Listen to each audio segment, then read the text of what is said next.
آپ صلی اللہ علیہ وآلہ وسلم نے فرمایا،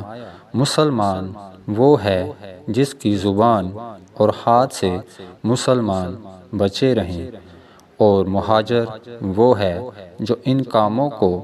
چھوڑ دے جن سے اللہ نے منع فرمایا۔ ابو عبداللہ امام بخاری نے فرمایا، اور ابو معاویہ نے کہ ہم کو حدیث بیان کی داؤد بن ابی ہند نے، انہوں نے روایت کی عامر شبی سے، انہوں نے کہا کہ میں نے سنا عبداللہ بن عمرو بن عاص سے، وہ حدیث بیان کرتے ہیں، جناب نبی کریم صلی اللہ علیہ وآلہ وسلم سے وہی مذکورہ حدیث، اور کہا کہ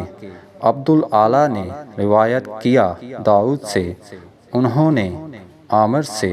انہوں نے عبداللہ بن عمرو بن عاص سے، انہوں نے نبی صلی اللہ علیہ وآلہ وسلم سے۔ صحیح بخاری حدیث نمبر 10۔